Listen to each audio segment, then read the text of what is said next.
Phil. Well. Hi, everybody. Hello, hello, hello. Laura and I are back for our fortnightly live for the HR community. We've just been chatting. I haven't even said, like, what's it like in New York today?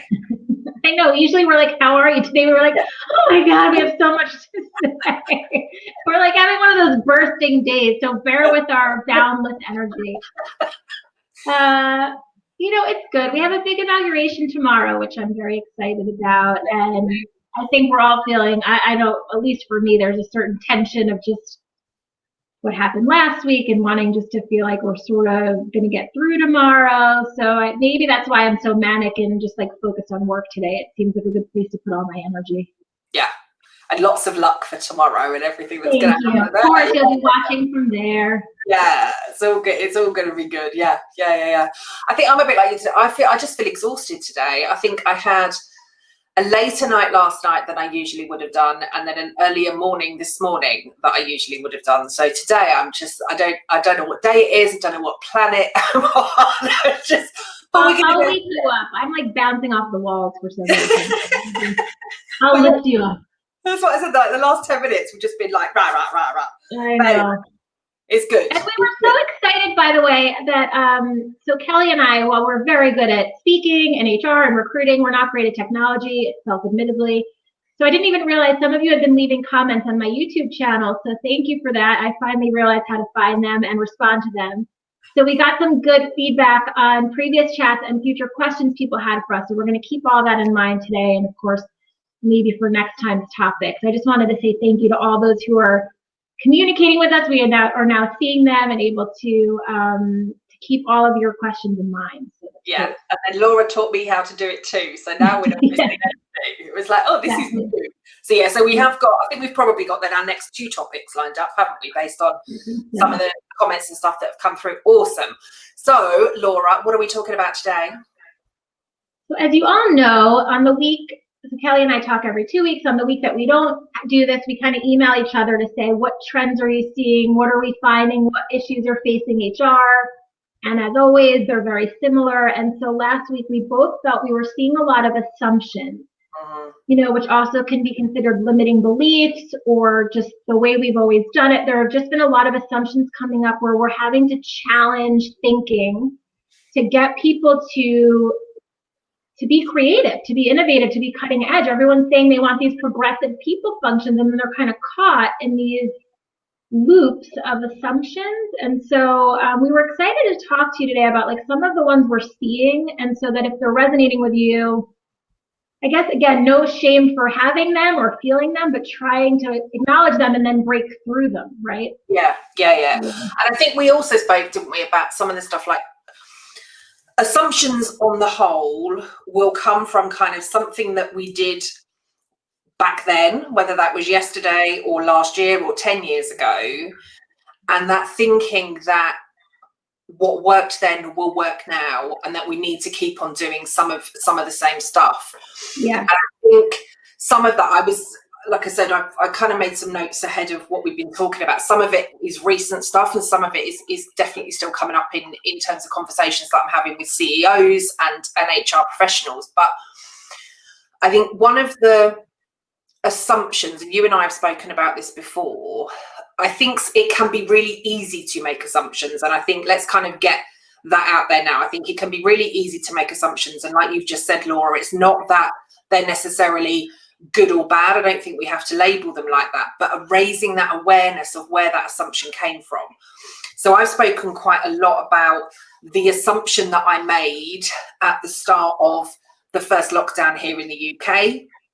We were asked, even before we kind of went into wider lockdown, so the 10th of March was the last day that I officially worked out of my house, right? 10th of March was the last kind of in-person time that I had with anybody. And when they started talking to us about working from home, if we could, I made the assumption that it would be no different than my normal working from home. It was like, oh, this is, it'll be okay. I work from home anyway. I'm only really going into the office kind of 1 or 2 days a week, or kind of when I'm out with clients. The rest of the time I'm working from home, it's going to be the same. Right. that assumption had not allowed for the rest of my family all working from home at the same time. So like, what was that we're going to do to our internet and our energy levels and the noise levels and all of those sorts of things. And it also didn't allow for the rest of the world being closed. So the stuff that I usually do whilst I'm working from home in terms of meeting, you know, going out for lunches and going out for coffees and going to my yoga classes and going to the gym and all of those other things that then energize me from working from home, that assumption that I'd made of is not really going to be that different. Yeah. Was based on all of that previous learning, and was a huge kind of kick up the arse, eye-opening moment when it was like, and the world is closed around me. Right. I love how you said assumptions don't allow for. I think this is like the whole point, right? They don't allow for surprises, creativity, maybe positive change. Like, yeah, it's just like they don't allow really for anything. You're in a box now. Yeah. You make an assumption, you're stuck in that assumption, and so it's just like there's no allowance, there's no room. And I think to be innovative, for sure, as entrepreneurs, but as HR leaders, as recruiting professionals, you have to allow for space to change. And I guess this is where we're seeing it. It's like these kind of like, I just see them as little guards, little armors that are coming up. So let's share like what we're noticing. Did you want to share something you're noticing that either CEOs are making this assumption or HR leaders are making an assumption? Well, yeah, I think as I started to do this, and I think the more that we're starting to kind of do this stuff, I've also noticed that I've kind of got a bit of a common theme that's going across all of these assumptions. And one of them, again, links back to one of the earlier conversations that we had last year around kind of curiosity and being curious. But I think so that's the theme. Yeah, Alice in Wonderland and her level of curiosity. If you missed that chat with Laura and I, we both love Alice in Wonderland, and we were talking about the curiosity that comes from that. So if you haven't seen that one, go back and have a look at that. But as I wrote all of these down, that level of curiosity and some of that kind of communication, so asking questions, getting curious. So I have got a common theme across all of mine. The first one I want to start with, and I think this is frustration, I think, from lots of CEOs, certainly some of the CEOs that I'm speaking to, and that is that HR assume to know what's best for everyone in the organization. Okay. So when they are creating new frameworks, methods, policies, procedures, ideas, benefits, anything, there is this assumption that HR have just kind of, we can't say this anymore because obviously we're all working from home, but I think this assumption that HR just go and create what they want to create in this kind of ivory tower, assume that it's the best fit for everybody, roll it out across the organization, and then the business get frustrated. So the managers within the business, the leaders within the business, some of the people within the business get frustrated that, like, why did you think this was going to fix everything for everybody?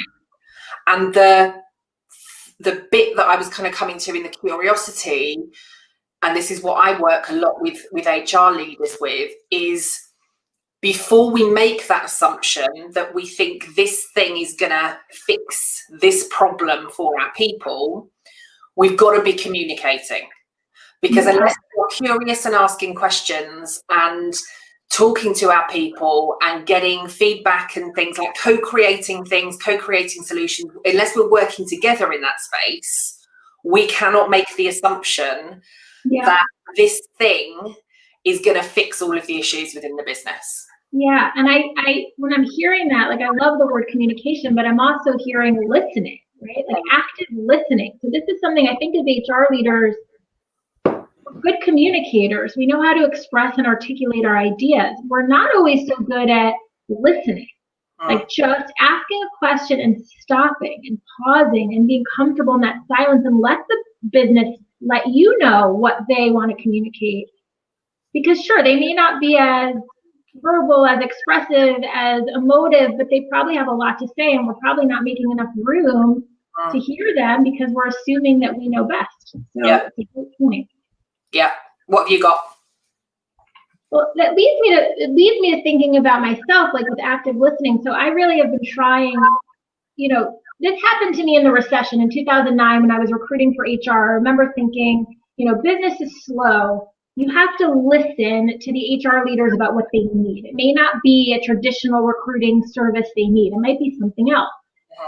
And like have them share their pain points and have them share their struggles. And I think that's what's happening for me now. I'm really trying to listen to recruiting leaders about what they need. And it's clear that in recruiting, we've made an assumption that like sourcing and recruiting is the same as hiring. So there's an assumption that the hard part of hiring is sourcing, right? So it's like, oh, we can't find good candidates. We need a headhunter to find us candidates. But then if I listen so tell me about the search, tell me about the challenge, they'll say, well, we've already met 10 candidates. We have tons of applicants coming in. We have tons of referrals. We actually have candidate flow. What we're struggling with is, and then it's a multitude of other challenges, right? Because it's like hiring is literally a compilation of a million things. It's not just about sourcing talent. So there's an assumption that recruiting is hard because we can't find talent, when actually that's so rare now with technology and with media and with networking. And that's a 10-year, 15-year-old assumption that we need a headhunter because they have a Rolodex. We need a headhunter because they have a network. We're tapping them, we're paying them for their network. And I've been really trying to kind of debunk that myth by listening, and it's been amazing how I'm uncovering that that's actually not the pain point. Yeah, and getting to that pain point is really key, isn't it? Again, we were talking just before we kind of came live. I have, whether it's consulting or whether it's coaching, I get asked for, this is a problem that we want you to fix, and we think, A, B, or C option could work, but we'd really like your take on it. Or from a coaching perspective, I'm struggling with this. This is what I want the help with. But unless we are listening and getting curious and asking those really important questions and digging deep, very often, as you've just said, the problem is not the problem. Yes, literally this is coming up so much, like all over with HR. It's like you're not stopping to say, what are we really struggling with? And then what value, service thing do we need? Like, if you're going to hire me or Kelly to help you with something, it's going to be costly, right? That's what happens when you have a service. You pay money, and so you need to think about what you're paying for. You don't just pay automatically, making the assumption, oh, I'm hiring her to do X. Like, you might actually be hiring us to do Y, and it might be a greater value add. So it's being creative around, like, and I think this is challenging the myth of so much of what our business models are, right? Consultants in your world always did it this way. Recruiters always did it this way. And we're saying, like, there's a lot of other ways we can solve these problems with you. Yeah, I mean, I can still remember the very first big piece of client work that I got. So we're going 7 years ago now. The very first big client that I was asked to work with. So it was a referral. It was great. I went along for this initial meeting with one of the senior directors. And he's like, we'd really love you to come and do some work with us on pay and reward. Because we've got to be looking at kind of reward and recognition. We've got to be looking at pay and reward. And I was asking him some questions, and I think I was sat with him for probably just under an hour. I was like, so it's sounding like the problem isn't the reward and recognition. It's not the pay and benefits. It's sounding like the issue is the leadership within the organisation. What? No. I don't know. So anyway, we spoke about me kind of coming in and doing like a bit of an observation and a bit of kind of like discovery session and all of that sort of stuff. And the issue was the leadership and management within the organisation. But they potentially were going to spend maybe hundreds of thousands of pounds, maybe more, on this kind of new kind of reward and how to recognise, how to reward, pay, benefits, all of this kind of stuff. They just needed their leaders and their managers to be communicating much more effectively with their people. So a couple of kind of quick fixes and some quick tweaks. Their next like engagement survey, customer service survey, all of these kind of stuff, like their stats massively increased. And yet if they had have invested, and I wouldn't have been the right person for the kind of reward stuff anyway, but if they had have invested all of that time, energy and attention and the money on the pay and reward stuff, they probably wouldn't have still not have increased anything in terms of how people were feeling about the organization, because they were trying to fix the wrong problem. Yeah, this is exactly it. Fixing the wrong problem. This is what I'm seeing. I'm seeing HR leaders running around manically, frenetically, anxiously, solving the wrong problems because they're making the wrong assumptions by not stopping to say, what are we really struggling with here? And it's funny because like even in recruiting, I've talked to you about this, but there's corporate talent acquisition, there's external search, my world, and there's always been kind of an us versus them BS that happens of, agency recruiting is the dark side, corporate recruiting is the boring side, we don't work well together, all these horrible stereotypes that obviously some are existent because of truth. But as you know, I believe in partnership, and I really believe strongly in standing up for each other. And so lately I've been in part of my active listening, realizing that corporate recruiters get a bad rap sometimes from their executives. So I'll hear executives say to me, so my internal recruiter is working on this HR job and she's off. So we need to use you. And I'll say, get me on the phone with your internal recruiter. Like, let me get on a Zoom with him or her. And lo and behold, that individual is lovely. They just are struggling and nobody's training them and they're stuck. They've hit a wall. They don't really know what they're doing. We hit development walls of I've only been recruiting this many years, or maybe I've never worked on this type of search, or I've never had this type of hiring manager, or whatever it is. There's no blame there. We all hit those walls. Instead of someone developing them, they make the assumption that just hiring an external headhunter is going to solve the problem, but actually it costs them more money and it really doesn't solve the problem because she's still left maybe feeling, defeated, right? Uh-huh. So what I've been proposing to clients lately, and it's totally innovative and confusing a lot of people, but I feel there's a real need for it, is for me to train her, to teach her what I know and let her run with it versus just having me fill it behind closed doors, because in the end, they don't learn anything. Yeah, they're still going to be the same issues. Yeah. Which I then think comes on to another one then of my assumptions. And again, we see this all of the time. I know we spoke about this a lot last year. We've been speaking about it a lot this year. But that is the assumption, and you can fill in the blanks on this one, but the assumption that asking for coaching, support, training, resources, time, like literally fill in the blank, but kind of asking for what we need in order to help us grow and be successful within our roles will be refused. Yeah. And again, if I link that back to the kind of the asking questions, the curiosity, the communication side of that, very often that is our inner self-talk. Mm-hmm. We're assuming that what we need will be refused, but we're not asking, why might it be refused? What information might I need to gather? What questions might I need to be asking of somebody to get that to happen? How can I link it to the business case if it's financial or any of those sorts of things? And I think we just see so many people struggling. Again, I think I spoke about in one of our lives before Christmas, there was an HRD that had approached me for coaching. And it was okay. So, and I'm always kind of curious whether they're self-funding or whether it's the organisation that are going to pay. And I can also then be a bit more flexible in terms of kind of payment plans and those sorts of things. And this particular, she's like, oh, no, like the organisation will definitely not fund this for me. Definitely not fund this. And in this initial discovery call, we got talking about the relationship that she has with the chief exec. And she's like, oh, I'm fully supported. He's great, and he's able to give me this, and he's able to give me this, and he's able to give me. So have you ever asked him about whether the organisation would fund you financially for some coaching? And it was like, well, no, I just assumed that they wouldn't.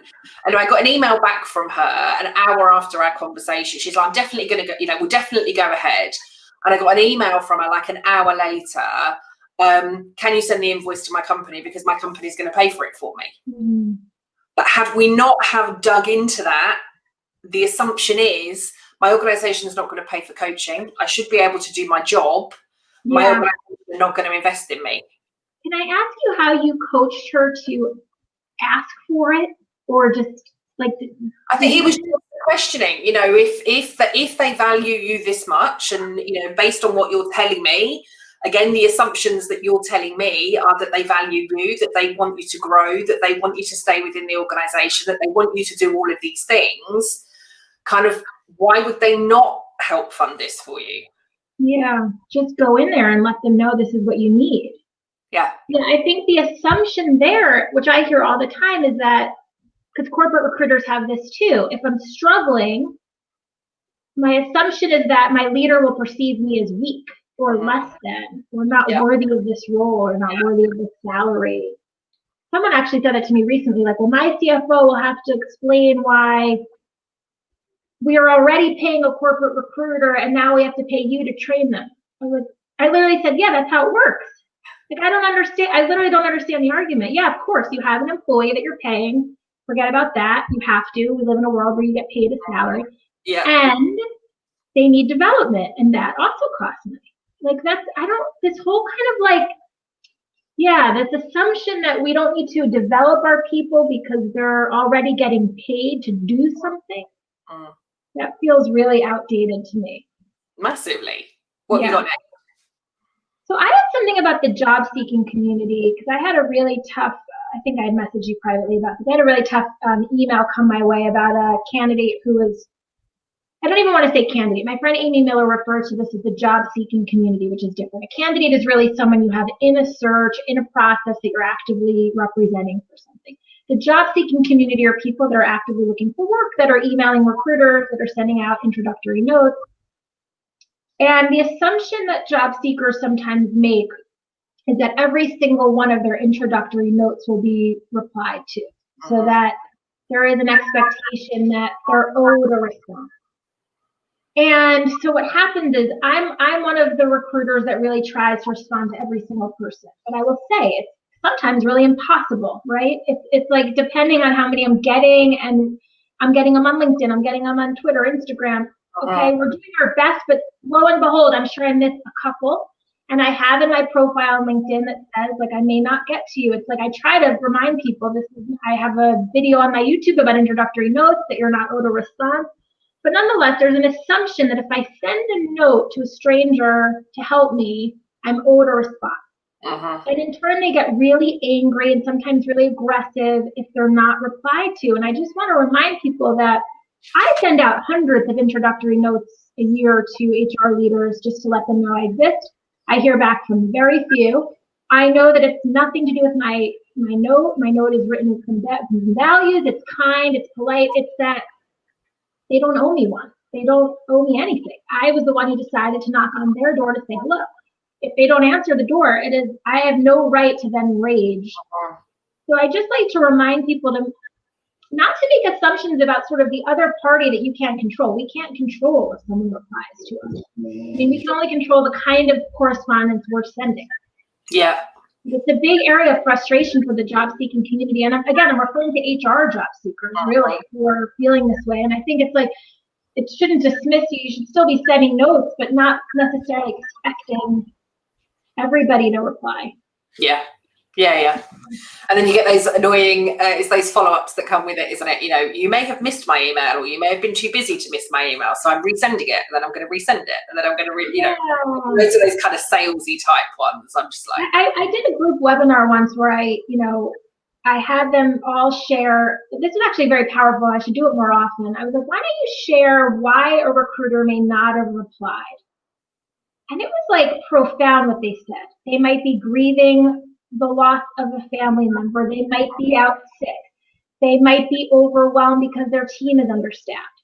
They might just not have had time. They might have had a rough day. They might be literally on furlough themselves. They might have just missed it, right? And it was like they listed 20, 30 reasons. It was so cool to hear. And I thought, exactly. So then we have more empathy for the recipient, as opposed to it being like an assumption that they're ready and writing back every single time. So I think it's allowing some grace for each other in like we all want instant communication. We assume that everyone else is responding immediately, but actually it's not the case. And anyway, we need to make fewer assumptions about what other people owe us, especially if we're not already engaged in a working relationship with them. Yeah. So I'll link that to my next one, is that, again, we make the assumption that we cannot say no, that we cannot push back, and that we cannot set boundaries. Yeah. So I speak to lots of senior HR leaders, lots of HR leaders. You know, have you said you cannot deal with that piece of work that's just come in? Have you said that you are not going to be able to meet that deadline? Have you said that that is not part of your role? Have you pushed that back to where it came from? And I speak to, well, no, you know, because we're HR. And we have to get better at saying no. And I think for me personally, this is the huge difference between being a value-added people function and a transactional HR. Yeah, absolutely. If we are not saying no, if we are not challenging, if we are not pushing back, if we are not setting boundaries for ourselves, again, we spoke about this last year, didn't we? I think we did one around, what was it, like how to become a more strategic HR pro, or setting boundaries, right? Why setting boundaries will make you a more strategic HR pro. And I think that's absolutely key. If we are constantly picking stuff up, we're not adding the value that we're there to add. We are dropping balls. We are dropping spinning plates. You know, we do it because we take too much on. And I think the assumption that we cannot say no, that we cannot push back, and that we cannot set boundaries is damaging to us. You know, if you ask your marketing team to pick up something that the finance team should be doing, or if you're asking your customer service team to pick up something that your policy team should be, you know, all of those, it's like, oh, actually, you know, that doesn't sit with us, that sits over there. Or I'm taking it from the wrong person, but I'm going to give it to Laura to deal with. So I want you to know that I am giving this to Laura in the talent acquisition team, because this is Laura's role. Right. I don't have to keep, like, yes, you know, I will catch all of these plates and catch all of these balls. Yeah. I'll say I'll do it because I don't want to say no. Yeah. It's damaging us, and we cannot keep assuming that we have to say yes to everything. Okay, two things coming up for me. Let me just say them both before I forget. The first one is I want to ask you why we think we're making that assumption. The thing that's coming up for me is what Brene Brown refers to as hustling for worthiness, like this need to, like, if I keep saying yes and hustling and people pleasing and really like just yes and lowering my fees or reducing my salary or working 12 hours a day or whatever I have to do to hustle, maybe they'll see my value. Maybe they'll really see me as worthy of this role. Do you find it's a similar why on your end? Yeah, and I put a different assumption down in that HR aren't valued. I think I have and that's seen why they're not setting boundaries. Okay. Yeah, I think in some respects. Now, I have seen some truth where I have seen some leadership teams that absolutely do not value their HR or people functions at all. Right. But I think there is an assumption that many of us within HR are overworked, underpaid, and undervalued. And a lot of it, I genuinely think, comes back to some of that people pleasing. Yeah. If we are a people function and we are here to do what is best for our people, of course, we're going to say yes to everything that you're asking of us. But we remove a lot of our value because we don't show that we're adding the value.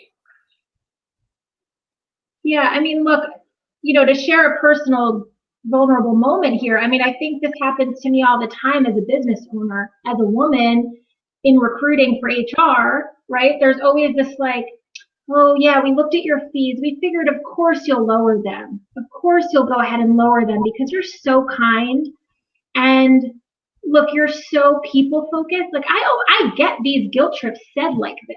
And I'm sure HR leaders hear it too, of like, of course you don't mind. I know you'll do it. You're so great. You're so sweet. You'll take care of it. And even me, who has strong boundaries, I mean, I literally have this on my desk. I've never shared this with you, but I have, like, I wrote it because just to remind myself, you are worthy, you deserve it. So when they're starting to chew me down, which happens, I remind myself that I have worth and I deserve what I'm charging because it's fair and it's consistent with the value I bring and the results I deliver. But for sure, they're going to try. They're going to try and like use my personality and my kindness as a weapon.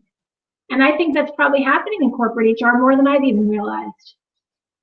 Yeah, and again, we spoke. I was going to say, did we do it live? It may have just been one of our kind of behind the scenes conversations, didn't we, about money and worth and value and all those sorts of things. And I last year made it really clear certainly on my coaching website, on the Swingler website, this is what I charge. And it's upfront. All of my fees, all of my packages, everything is on my website. Because I think I was finding that with managers or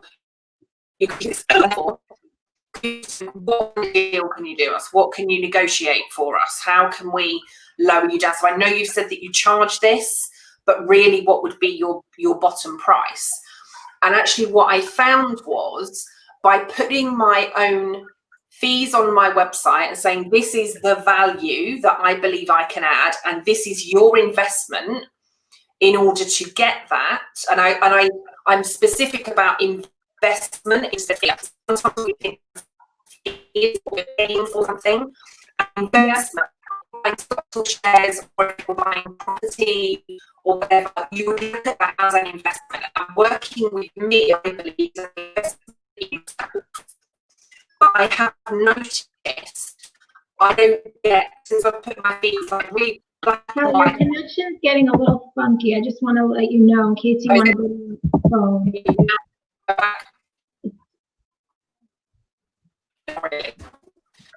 Probably It's just doing that little pixelation thing. So if you want to just, she's got the option to switch it right over. So I'll have her do that. But I love what you're saying about investment. Yeah. It's interesting when we're talking about assumptions, because I do hear from potential clients, they will say things like, we assume you will, right? And again, they're making an assumption that we will reduce our value for them instead of, again, listening, talking it through, understanding the value, understanding the investment, coming from a place of curiosity is really, these are all points that are, whether you're using an external partner, an external vendor, whether you're hiring, whatever it is, getting an HR tech vendor, getting a consultant, you make a lot of assumptions about what they should charge, what they should cost, what the value should be, but instead we want to have a more open dialogue to really understand each other. Yeah, totally. Yeah. I think, now. can you hear me? Yeah, now it's perfect. Yeah. So I think I was saying what I kind of noticed was that by putting it in black and white, it's like, this is the price, this is the investment. I think it's sometimes if it's verbal, we sometimes think that we've got much more room for negotiation. And again, I think whether that is in our work, whether that is with our salaries, I think if we put something in black or white, put it in writing and say, right, this is what I want to be able to have the conversation about.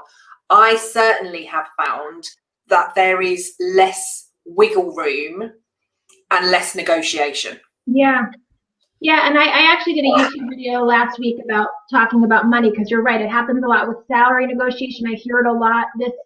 A lot of HR pros tell me they feel shamed when they ask for a raise at work, so they might go to their leader to say they deserve a raise and here's why. And then they hear, and people think I'm exaggerating, and I'm not. That the people will say like, "Whoa, that's a lot. You're asking a lot. We can't afford that. That's not in the budget." That language for someone who's already struggling to stand in their worth and value, that can be really tough. And I'm speaking from experience. You immediately then start to want to say like, whoa, let me make them feel more comfortable. I've made them uncomfortable. Let me sort of, right? Because our job is to kind of soothe the room. And I'm learning, I've been really reflecting on the word discomfort. Like, I'm allowing for them to feel discomfort. So if you're asking for a raise and your leader's having this panic of discomfort, that's their discomfort. So you can watch it happen. You can watch them have their little tantrum. You do not have to engage in lowering your worth to make them feel better. No. It's a huge undertaking, but if we can start slowly but surely with supporting each other with it, we can really help. It is, and believing in ourselves. I had one of my coaching clients believed at the start of our coaching relationship that she was underpaid. And so we were talking about it. One of the outcomes that she wanted was to get a salary increase. And there were a number of HRDs. It was a global organization. There were a number of HR directors across the globe in varying different functions. And she was the lowest paid. But when she first went to speak to her boss, he's like, okay, I need evidence. She took salary surveys. She took the salaries from like across her organization. She took salaries from different companies. She spoke to people in her network. She presented all of this stuff and was still, or particularly within the internal staff, firstly was told that she shouldn't be comparing herself to any of the internal salaries because she had a very different role. So to discount all of those. And secondly, was told that all of the rest of the organizations that she'd been looking at were not on par with the organization that she was in. So she needed to go away and find more data. And she's like, all of the data that I've shown you are from smaller organizations, but on a global scale, doing a similar type of thing. And it's the hustling for worthiness. There is no other organization that does what we do. Jump through more hoops. Keep jumping through the hoops. But keep evidencing, you know, give us the information that says you are worth this. And it was like, come on, people. So yeah. It's wild. We hear it all the time. And I think we laugh in nervousness when I talk about it because people don't want to admit that they're experiencing it. I hear it all the time. So yeah, there were a couple other assumptions I'm seeing for recruiting that are aside from services and creativity. Part of it is also when people are evaluating talent, I find that they have this assumption that everyone who works at like XYZ company is the same. So they'll say like, so we're a tech startup, so we don't hire anyone from investment banking because everyone from investment banking is corporate, rigid, and closed-minded. Like that is a big assumption, like a huge assumption. And I just sometimes am very perplexed by it because it's almost, we want HR to be more human focused, and yet we tie people to the organization they work with as if that's the same brand. Yeah. So I've been really trying to help leaders with like, so there's an employer brand and then there's a personal brand. That person might not be the same brand as the company they work for. They just happen to work there. Yeah. I just feel like it's an old school one I see every day that I'm just tired of now. Well, it's again, you know, and it's typical within HR, and I again, it's like who started it, who said it, who, again, coming back to what is the root problem, right? Yeah. What is the root cause? What's the root question? So I hear a lot from HR leaders when they are looking for new roles. You know, I have been discounted because I've worked in this sector, and therefore they don't think I've got the skills to work in this sector. And I've worked in this sector, and I've been told by recruiters or HR or whoever that I don't then have the skills to kind of go over here. And I suppose one of the things that is the question that always sticks in my mind is, as HR, as talent acquisition, as corporate recruiters, as HR, you know, the people that are doing the recruitment for our organizations, if we are hearing you can't go and work in a tech startup if you've come from fintech, you can't do manufacturing if you've only ever worked in the public sector or any of those sorts of things. But surely as HR, as people, as the talent acquisition, as the recruiters, some of that must have started with us. Well, it's happening with these teams. It's happening in the people teams. That's what I'm saying. It's not even like we're talking about finance people. The people leaders are saying, I don't want anybody from banking on my team. Until we then become the job searcher, the job seeker, and we think, oh, that big, bright, shiny job over there looks amazing. And then we get told, but you can't do that because you don't have that sector experience. And then we start talking about how unfair the process is. It's unbelievable the amount of assumptions we're making about people we haven't even met yet. Yeah. So we're like, oh, I don't want anybody from that company. I hate them all. Like, well, that's a big assumption. You don't even know all the people who work there. Yeah. Or, you know, I didn't know the guy there and they don't like it. It's like all the gossip again. Yeah. We're making assumptions based on like the town, you know, gossip. Absolutely. But one of the things that I then find quite interesting, and again, this was a kind of assumption that I put down, is that whilst we may say, I don't want Laura because Laura has this background and this level of experience, or I don't want Kelly because Kelly's worked within that sector. When it comes to things like staff handbooks, training plans, induction plans, policies, procedures, frameworks, in a lot of cases, the assumption is that we can just lift that from that organisation, rebrand it, and then drop it in this organisation, and it's going to work brilliantly. So they always say they need to hit the ground running. We have no time to train. Those are the two phrases you hear in every single HR search. So we need somebody who can hit the ground running because we have no time to train. Yep. Yeah. So ideally, if they come from our competitor, we assume they won't need to learn a damn thing. Because they can just pick up all their stuff and drop it over here and say it's going to work. And again, coming back to the stuff that we were saying earlier, assuming that a one-size-fits-all approach fits everybody does not work. Assuming that we think we know what is best for everybody within our organisations does not work. Right. Assuming what we think our managers or our leaders will say will not work. Assuming that we will not get the support development will not work.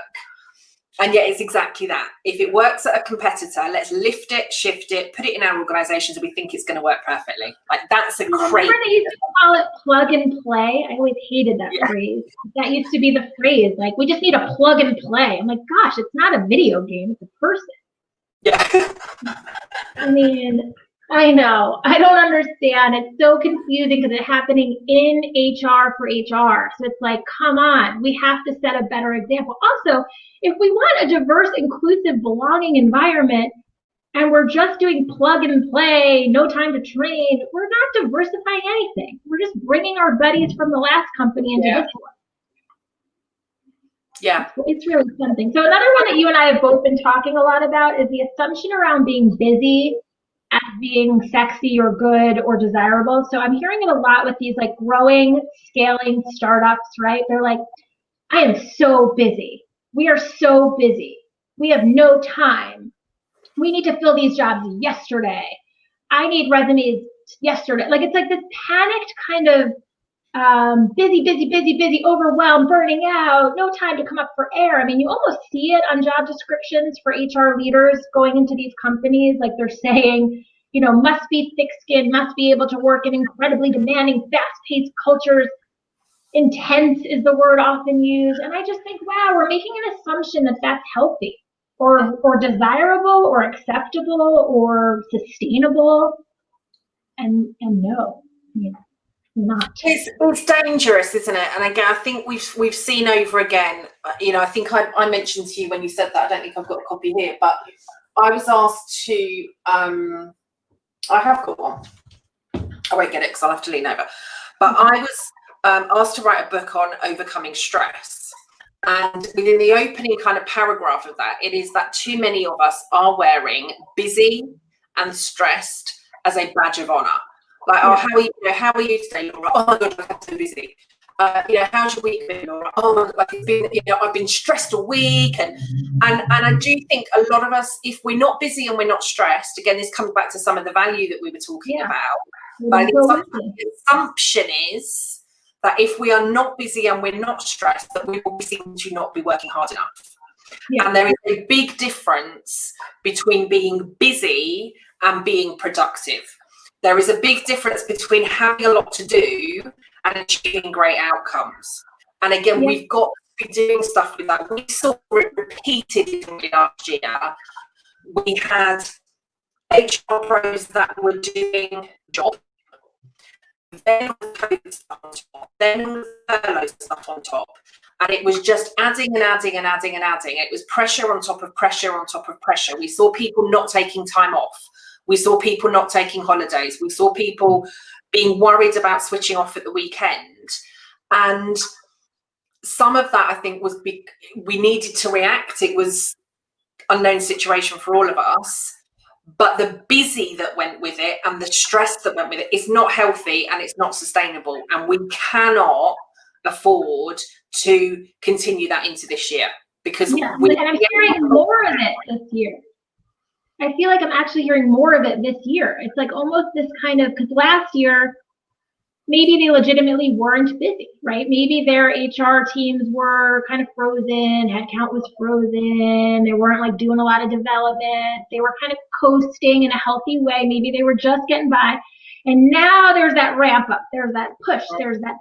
And so what's happening is I think people are starting to, this happened in 2009. So it's like for any of us who worked that long, you remember this. It became a panic of now we've got to make up for lost time and we're coming out of this freeze and we have to do everything immediately. It's like, I really can't encourage it enough to not assume that frenetic and busy is the right approach. It's actually better to slow it a little bit down and assume that by doing so, you'll get better results. Yeah, absolutely. Absolutely. Have you got any more assumptions? I've amalgamated some of mine. I have one thing that's like, it's kind of specific to recruiting, but it's come up a lot this week, so I just wanted to kind of mention it. So a lot of people assume they understand how to work with external recruiters. They know there are those contingent companies that are high volume and lower fees. Then they know there's the executive search that's a higher service and perhaps more expensive. So they sort of make assumptions immediately before they even call one of us on the outside. They're like, okay, we know what we need. We assume we know exactly which way we want to go. We know what we want to pay. Some firms will say, oh, we assume we should call multiple recruiting firms because maybe we'll have a wider net if we have 5 recruiters working on it. I did a video actually yesterday, I'll send you about this, because I think this notion of multiple recruiting firms is a really frightening assumption. What it's doing actually is it's harnessing the employer brand because the candidates are having a worse experience. So if I'm an HR leader and I get called 3 times this week from 3 different headhunters about the same job, it's not a positive connotation. I don't think, oh, this must be an exciting job. I think that's weird. Why do they have so many recruiters working on it? How hard can it be to fill this thing? And so I've been challenging HR hiring managers on some of these assumptions around like, so why do you make that call? Why did you call this out to 5 firms? I don't know. We assumed it would be better. We assumed it's how it works. Instead of actually asking an expert to say, like, tell me the downside and the upside of this. Like, I'm happy to share both, right? So for like a junior position that is high volume, sure, some of these solutions might make a ton of sense. Like, I always say there's cheaper options available for certain things, or there's more expensive options available for certain things, or there are different types of solutions for different things. But to make an assumption before you even call, like if I was to call an executive coach, if I was to call you to work with me, I wouldn't say, so I assume I will pay this for this, and that's how you're going to do it. To me, that's quite arrogant. In fact, I would say, here are my challenges. What would you propose is the right solution and therefore the right investment, right? But I think they kind of come to us sometimes with these like, and again, it's just an assumption. I know how your business works. I mean, they almost say it, right? I know how your world works. Well, it's changing a lot, right? And so maybe would you like to make room to let me explain what's different now? So I'm just hearing a lot of it from my peers in recruiting. I've gotten a lot of calls from peers saying, like, are you noticing this? How are you pushing back on this? Like, I'm feeling this, and I just think it's all based in assumption of wanting to have all the answers. Yeah. It's a bummer. It is. But I think with what I'm hearing for the both of us, to try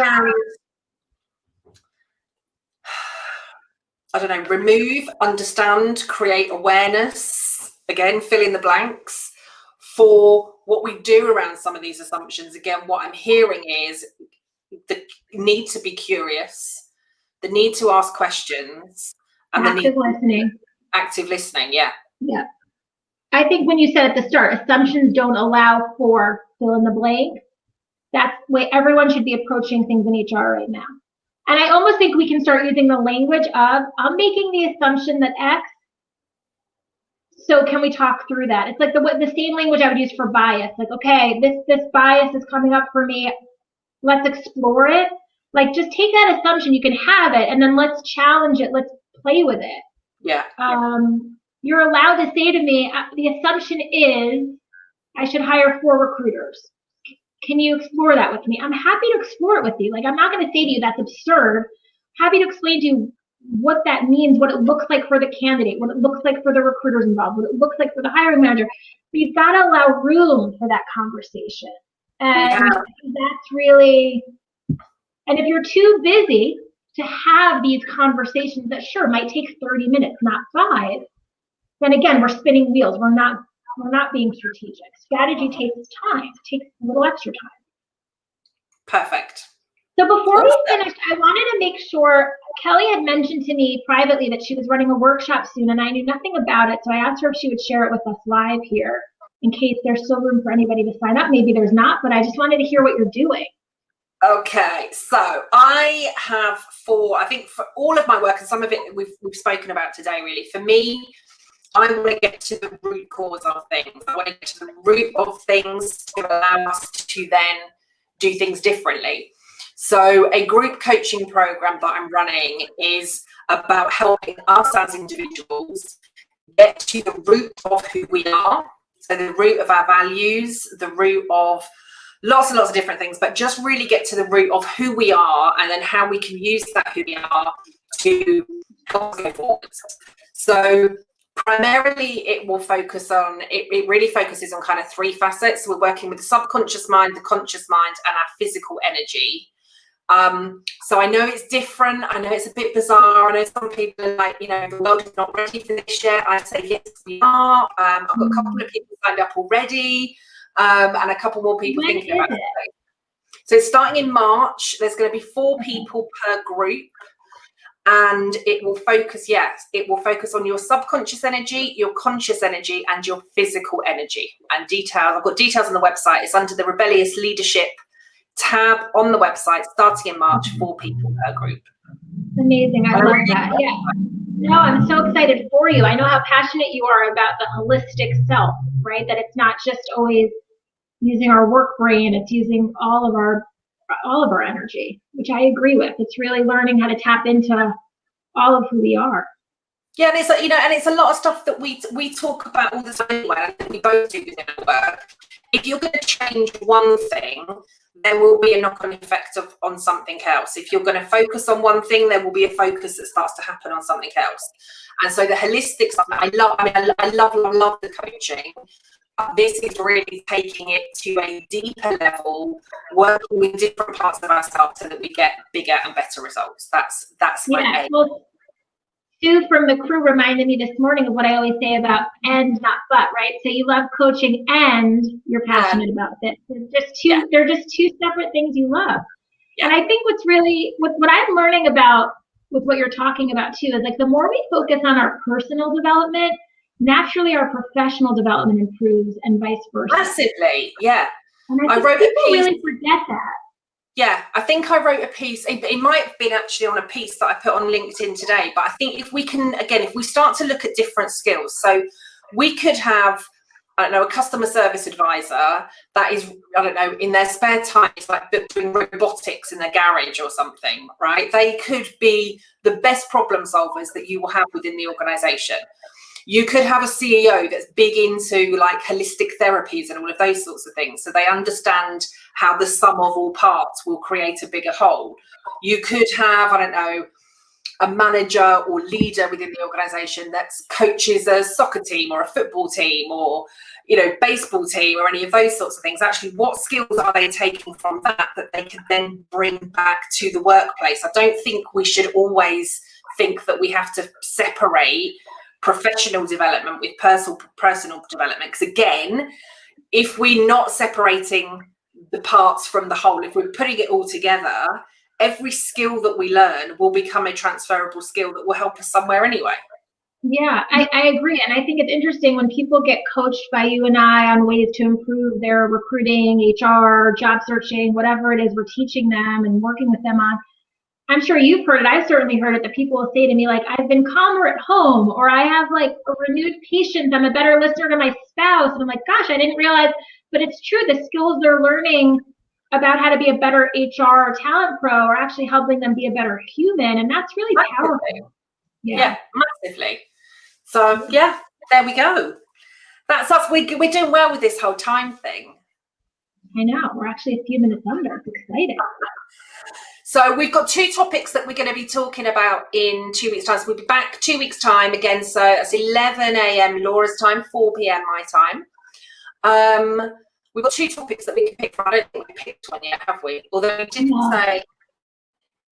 We'll talk it through. I think we can actually combine them, but you and I can discuss it and we can let everybody know next week. Just to respond to the questions we got. But it'll be a good one. Yeah. Awesome.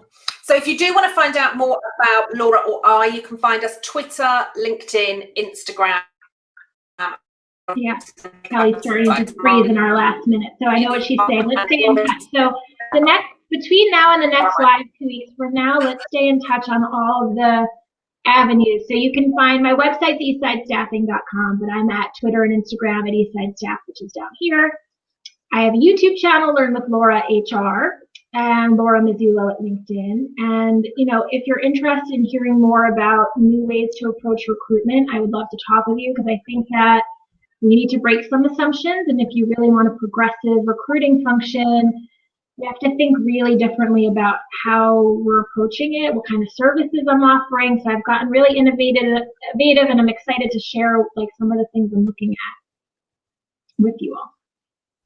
Awesome. Yeah. And Kelly, where can they find you? So again, Twitter, Instagram, LinkedIn is where I'm most active. So you just find me, Kelly Swingler. Loads of stuff on the website. So I'm always kind of writing, blogging. I'm also getting you a little bit used to this video stuff. So obviously on the YouTube channel that any of you are, if you're watching us live on here, and if you're watching on replay, again, I'm Kelly Swingler. Everything is Kelly Swingler. And anyone who's new to these lives, if you want to go back and watch previous ones, we have them all listed on both of our channels. So there are different topics. We have the name of the topic in the subject line. So if you're curious to learn more about one of those areas, then we hope you have a great rest of your week. See you in 2 weeks. See you then. Bye-bye. Bye.